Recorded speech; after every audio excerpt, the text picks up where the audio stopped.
Ikifika tarehe 28 muwe mmeshafuata taratibu zote za kumfukuza kazi kibarua huyu ambaye tulimwajiri afanye kazi ya kujenga Kyerwa mpaka Umurushaka. Na ikiwa kama wamechukua fedha zetu wakazitumia kwa maana nyingine ya kuzitumia, tutawachukulia hatua kali sana, ikiwa ni pamoja na kuwafikisha mahakamani waende wakajibu mashtaka ya uhujumu wa uchumi wa taifa letu. Ni Waziri wa Ujenzi Abdalla Ulega akitoa maagizo dhidi ya mkandarasi anayejenga barabara ya Kyerwa Umurushaka ambayo inagharimu takriban bilioni 94 kwa madai kuwa kasi yake hairidhishi. Hapa mbunge wa jimbo la Kyerwa Alid Nsekera na meneja wa TANROADS mkoa wa Kagera wanatoa ufafanuzi wa barabara hiyo kabla ya waziri kufanya maamuzi. Kwa fursa hii kumshukuru sana kakaangu huyu waziri. Nadhani kama nakumbuka wiki iliyopita niliuliza maswali mawili bungeni. Swali la kwanza ilikuwa ni kero yetu ya barabara hii kuhusu mkandarasi anaposuasua. Tulipata majibu mazuri, lakini ndani ya saa 72 mheshimiwa huyu amefanya maamuzi, na kwa kweli tunamshukuru sana Mheshimiwa Rais kukupa nafasi hii. Mpaka umefika hapo, umetembea zaidi ya kilomita 1006 kuja kujionea. Tunashukuru sana.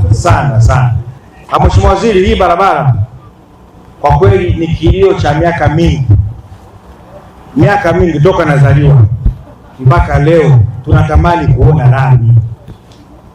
Kitendo cha kumpata mkandarasi, wananchi walipata matumaini sasa kwamba tutaanza kuona lami, lakini utendaji kazi wa mkandarasi huyu kwa kweli unakatisha tamaa sana.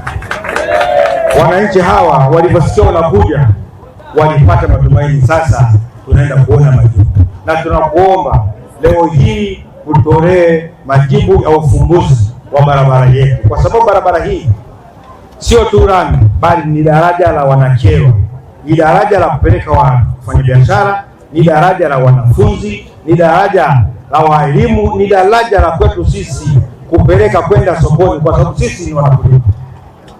Barabara hii ndo mgongo wa uchumi wetu. Bila kuwa na barabara safi, uchumi wetu wa Kyerwa hauwezi kuinuka.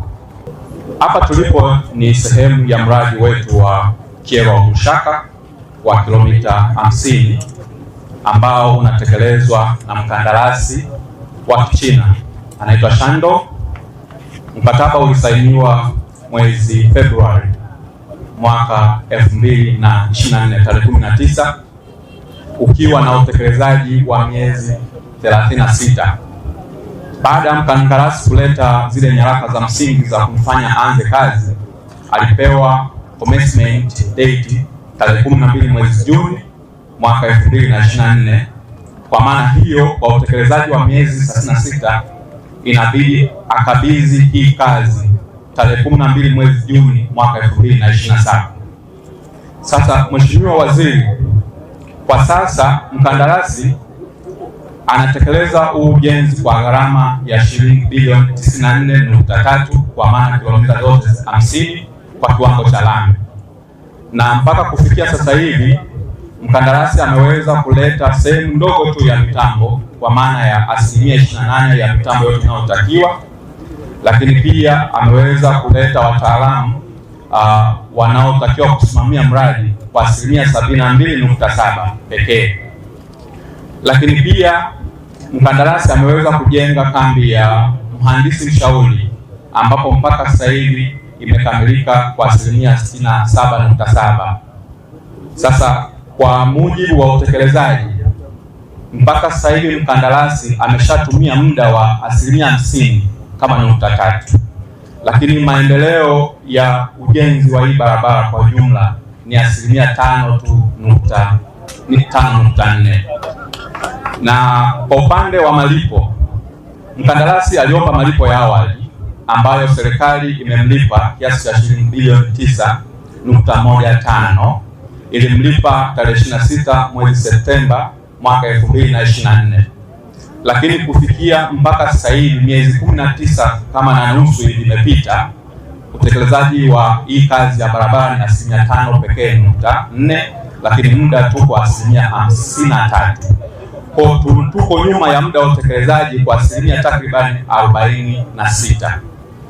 Mheshimiwa Waziri wa Ujenzi, kinachoendelea kwa sasa kama umejionea ulipopita barabarani, amefocus kwenye hizi kilomita 3 za mwanzo tu, na hii barabara inatekelezwa kwa mfumo wa sanifu na jenga, kwa maana design and build. Alitakiwa hao amesha sanifu kilomita zote hizi 50, lakini mpaka sasa hivi kilomita ambazo zimekamilika kwa usanifu ni kilomita 5 tu. Kwa Mheshimiwa, tumekumbana na changamoto kubwa kama ifuatavyo. Ya kwanza ni mkandarasi kuchelewa kuleta mitambo ya utekelezaji ambao ni 28% tu. Hiyo ndio imekuwa changamoto kubwa ambayo imefanya siweze kuanza kazi zake ndani ya kipindi ambacho kilikusudiwa.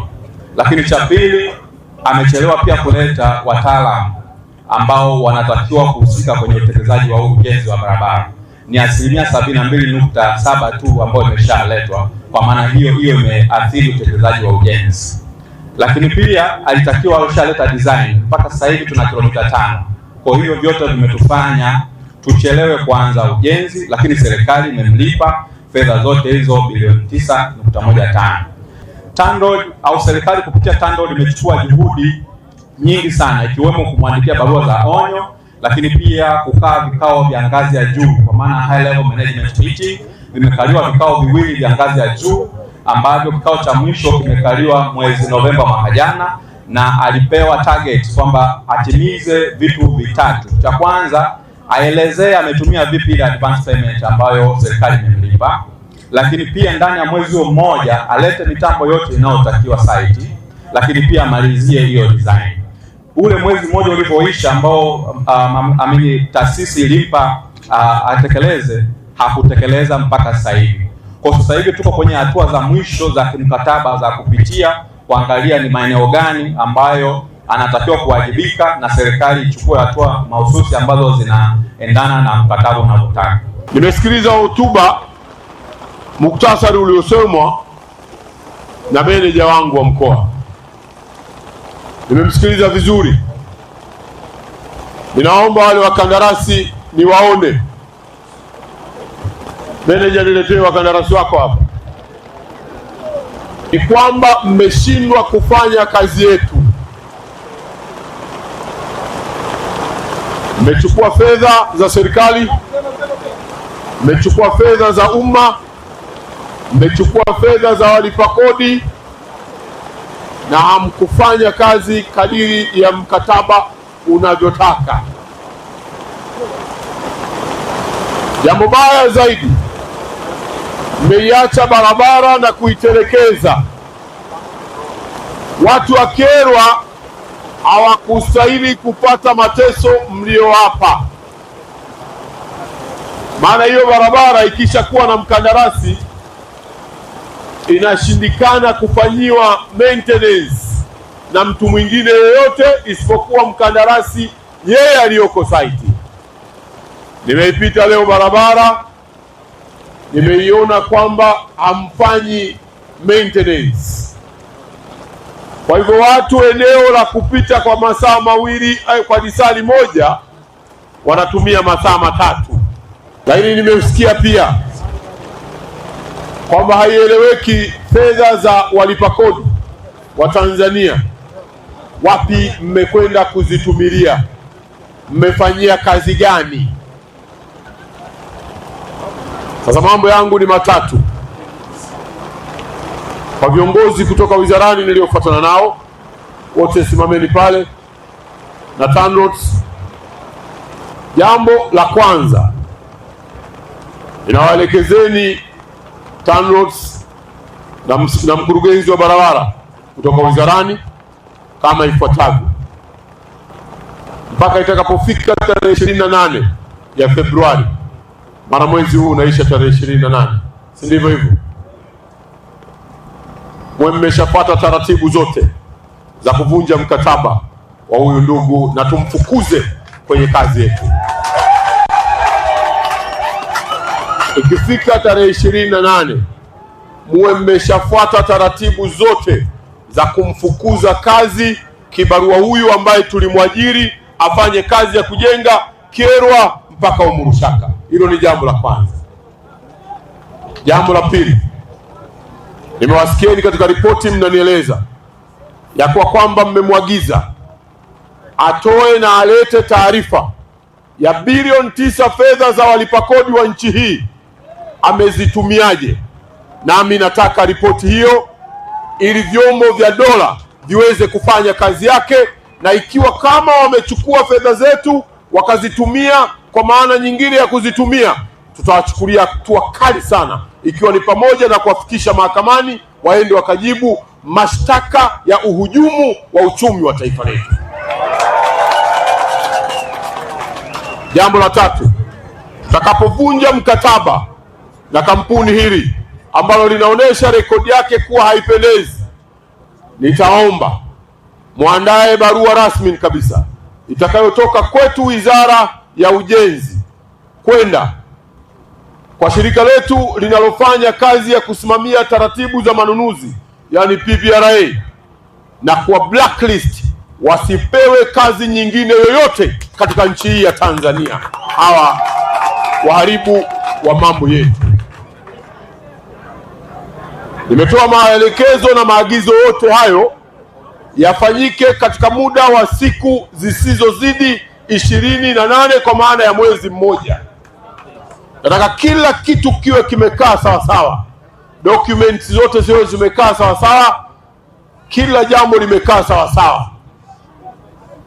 Mwisho, wako wasimamizi wa huu mradi, na wenyewe mwakague kama wamefuatiliza vizuri taratibu zote zinazohusu mawasiliano, zinazohusu kumsimamia mkandarasi, na wao ikiwa hawakuchukua wajibu wao vizuri. Na hii nakupeni onyo, wataalamu wangu wote wa TANROADS nchi nzima, mnapokuwa mnasimamia miradi, ikiwa kama mkandarasi ni mzembe, hakuna kucheka naye. Hakikisha unafuata taratibu za kimkataba. Kama inahusu kikao kikaliwe, minutes zipatikane. Kama inahusu kumpa notice itolewe tena kwa ushahidi. Kama inahusu kukaa kikao cha kiuongozi, yani higher level meeting, kikao kikaliwe na minutes zipatikane. Hatua zote. Hatutapenda kuona sisi tunakwenda kumfukuza kazi tuliyempa kazi, kisha tunakwenda kushindwa mahakamani kwa sababu ya uzembe mlioufanya wataalamu katika kuhakikisha ya kwamba mnasimamia vyema sehemu zinazohusu mikataba yetu. Na kama tutathibitisha na kuona jambo la namna hiyo, mathalani katika mkataba huu wa Kyerwa Umrushaka mkakosea, na ninyi tutawaingiza katika makosa ya ukihujumu ya uchumi wetu, kwa sababu ni jambo lililo wazi kabisa.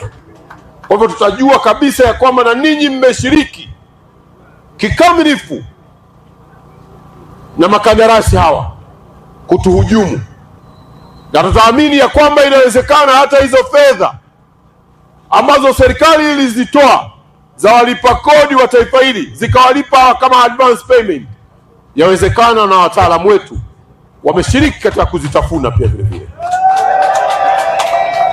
Ili muwe katika sehemu salama, nataka taratibu zote katika mwezi huu, karatasi zote za kimkataba za kisheria zikae sawa sawa, tufike mwisho na jambo hili. Nimeipita hii barabara, nimeiona hali ya barabara sio nzuri kwa sababu haifanyiwi maintenance.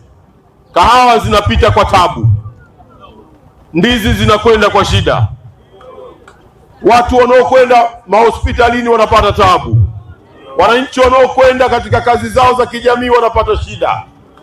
Tafuteni njia ya kufanya ya haraka, tafuteni mkandarasi yoyote wa ndani kutoka katika sehemu ya fedha za mradi huu, rekebisheni hiyo barabara ndani ya huo mwezi mmoja, watu wapite kwa usalama na amani. Nataka niwahakikishieni tutaifanya kazi hii vizuri, msikate tamaa. Tunamalizana kwanza na huyu, tukishamalizana na huyu tutapata watu wazuri wa kuifanya kazi hii ya watu wa Kyerwa, tutapata watu wazuri wa kuifanya kazi hii ya watu wa Karagwe.